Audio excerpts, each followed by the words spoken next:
Hello, welcome to part 2 of our Nina Basics Guide. Reminder that this is game version 4.2. In this part, we're going to talk more about strategy and go over some basic game plan elements, which will build on the essential tools we already went over. We'll also suggest some players to check out and cap it off with a brief character summary. Don't forget about all the resource links I mentioned in part 1. Those may be very useful to you, especially if you are brand new to the game. I've included those once again in the video description below. But enough of that, let's get going.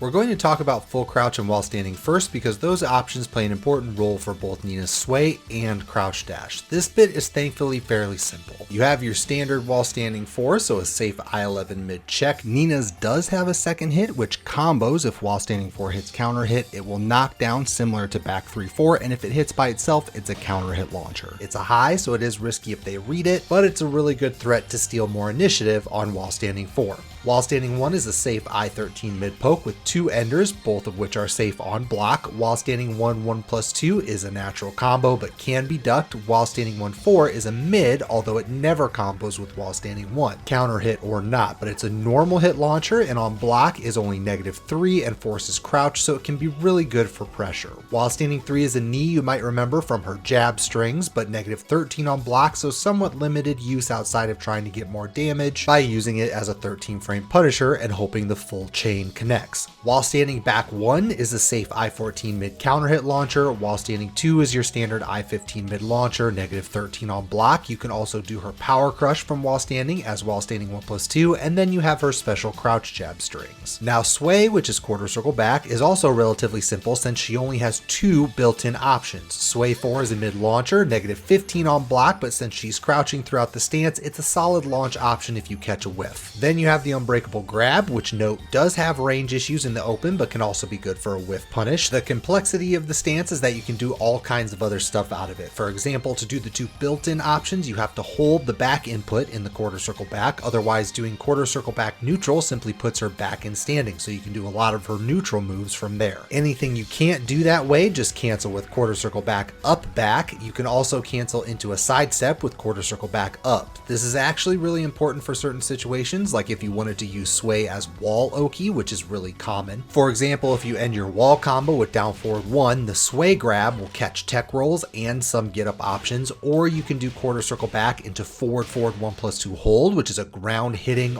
wall bouncing, +8 on block mid option. Or if you want to do something quicker, you can do down back 3 or really whatever you want. The last thing to note with the sway is the infamous Hayashida step. This is merely doing quarter circle back up over and over, but if you're good at it, it can be a useful evasive movement tool given that it moves her to the side while also remaining in crouch during the sways. Finally, her crouch dash, which is a bit more robust. First note that in addition to the quarter circle forward input, she does have the fake down forward crouch dash. Since the fake crouch dash puts her in full crouch, the most common way to use it is to extend the range of her while standing moves by doing down forward neutral and then your move. However, be sure to play around with it because she can do other stuff like down forward 1+2, which will give you down forward 1+2, which is a move that has range issues, so doing it that way can extend its range. Strictly speaking, Nina is somewhat unique in that she doesn't have to do the fake crouch dash to get her while standing moves. Instead, she can still get them by doing quarter circle forward neutral. The 2 things to note with this are that 1, quarter circle forward neutral locks you into a crouch dash, so you can't do neutral moves. For example, if you want to do her up forward 1+2 grab, you have to do it down forward neutral up forward 1+2, since doing quarter circle forward neutral up forward 1+2 wouldn't work. Similarly, while standing 1+2 is the one while standing move you have to do with down forward neutral. Quarter circle forward neutral won't work for that either. Number 2, this is somewhat implied, but if you want to get the actual crouch dash moves, you have to hold the forward input just like you would have to hold back to get her sway moves. Now for the actual crouch dash moves. First, remember you have your 2 throws, which are important. CD1 is your fastest option at I13. It's a counter hit launcher that's +1 on block. Works very similar to a Mishima Godfist if Godfist only launched on counter hit. Note the crouching frames at the beginning, so you'll see this a ton for setups to go under jabs and such, but it has generally good range, so it's really easy to spam. CD2 is a safe power mid, still pretty fast at I17 and can splat or float to the wall for big damage. It also hits grounded, so you'll see it regularly for wall oki. Really good move. move. CD4 is a safe mid poke, but really useful since it's a knee, so unparryable, and the string follow-up is a launcher. That becomes really useful since CD4 can cross up like at the wall or cause a sudden camera switch in the open, so more oaky nonsense. CD3 is the sole low from crouch dash. It's your slowest option, but if you're going to use it for mix-ups, CD2 is important since it's very close in speed. Just delay it a little bit and it'll match. CD3 is most useful in that role when you're really cranking up the pressure, so like after sidestep 1 forward, since CD3 is fast enough at close range to be unseeable anyway, so doing it during pressure makes it even harder to react to. Otherwise, you'll see it used at range a lot since it has a huge active window, stays crouching after frame 10, and can counter hit launch. At range 0, it's -20, but it can be as good as -11 at max range, so using it as a check against opponents mashing at range is really common. The only other thing to mention are her butterfly loops. This is mostly a juggle technique, but it's so common it's worth going over quickly. The butterfly is her while standing 1, so a loop is simply doing multiple while standing 1s in quick succession. She has a few ways to do this, but the most common is quarter circle forward neutral 1, which is the crouch dash cancel we already mentioned. The other common way is just a riff on this, quarter circle forward up forward 1. This option mostly just ensures that you're getting a neutral input in there, and since she doesn't have a crouch dash up forward 1, you end up getting while standing 1. It also doesn't matter if you slide it, so starting from down and sliding to up forward and then pressing 1 is fine if you want one smooth motion, but the goal is to be able to do it quickly without getting the wrong move, namely crouch dash 1. Again, this is mostly for combos to increase her wall carry, however for beginners it isn't necessary since she has good carry even with her easy basic juggles. The while standing 1 is a good poke from neutral, so as long as you can do just one of them quickly, that's all you need to make use of it in neutral.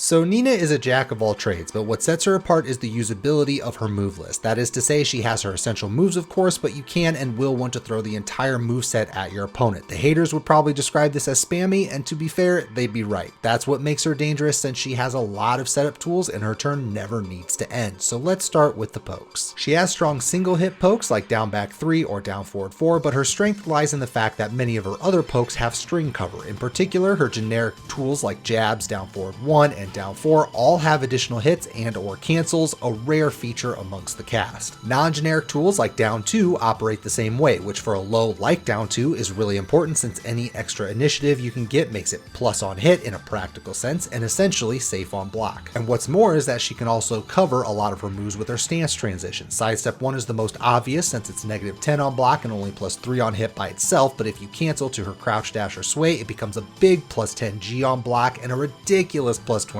G on hit. Although you don't have any 10 frame moves from crouch dash, sidestep 1 has a safe second hit, and pressing down forward instead of forward for the transition will take you to her fake crouch dash, meaning you can do your faster while standing moves. If you do the sway cancel instead, you can press up, back, or up to cancel the sway like we mentioned previously. So yes, you can loop sidestep 1, although the short range on it will prevent that from being effective in the open. However, despite being executionally heavy at times, the sway cancel essentially allows you to access your entire move list from sidestep 1 with massive plus frames. There are also a lot of strings that can cancel into a sidestep, creating a kind of feedback loop. For example, down 4 1 up into sidestep 1 down forward into while standing 4 or while standing 1, or you can sway cancel the sidestep 1 into anything else that is equally safe, or really whatever your heart desires. She also has other sidestep moves. Sidestep 2 is a 13 frame mid launcher, sidestep 1+2 is a power mid, and sidestep 4 is a solid high crushing low, roughly the same speed as sidestep 1+2. Although you can of course mix in regular neutral attacks that are around that same speed. Her sidestep is almost a stance unto itself. Again, sidestep 1 is probably the most powerful, most common, and easy example to show, but it's important to recognize that she gets to play an ambiguous style of stop, cover, or cancel with practically her entire move list. So yes, she has some raw mix-up tools that you should be using, so down back 3, down 2, wipe the floor, and her grabs being some tools we've already mentioned, but making your opponent constantly guess as to when they can attack is itself a kind of mix-up. On that note,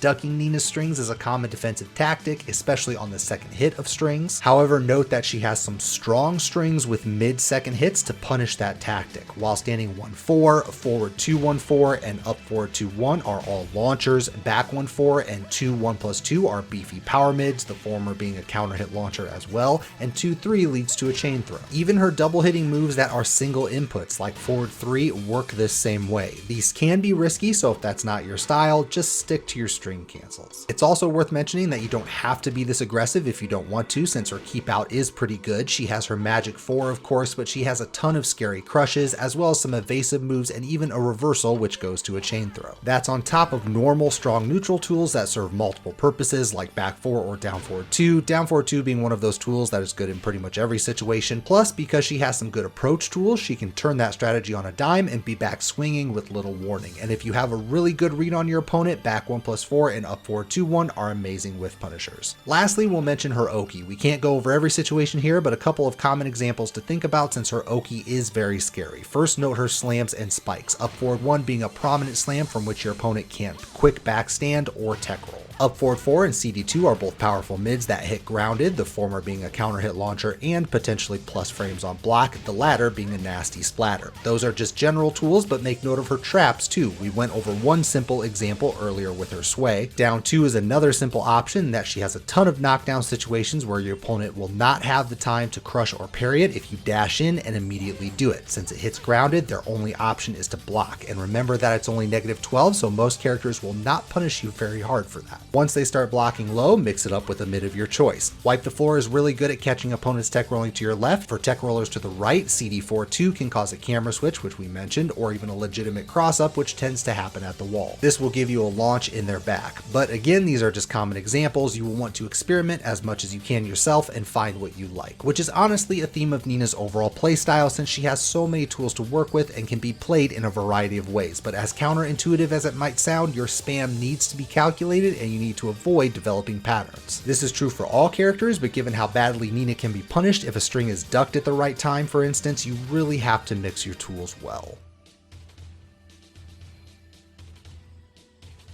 As always, we'll start by recommending Applay. It's the best quick info resource out there. Once you start to get comfortable with Tekken and you want to pick up a character on the fly, there's nothing better than this. Now, arguably the most well-known Nina, you won't see Korea's only practice in big events much these days, and it can be a struggle to find matches thanks to the generic name and lack of stream, etc. For instance, he has a Twitch, but hasn't used it in a long time. Still, the matches that are out there are absolutely worth the watch. Nearly as well known as only practice these days, Nina Assassin is another Korean monster. The name can again cause issues if you're doing general searches, but thankfully he has a YouTube on which he puts up match vids pretty regularly, including some against only practice, so plenty out there to watch. Lastly, a US player with plenty of content out there, Victim of Ritual is also a staple tournament player, so a lot of those match vids will be against other top players. Matches played in that kind of competitive environment are some of the best to learn from, so check them out. And as always, don't take this list as final. Nina isn't very popular, but that doesn't mean there aren't plenty of players out there you can find, so search around and you'll certainly find more.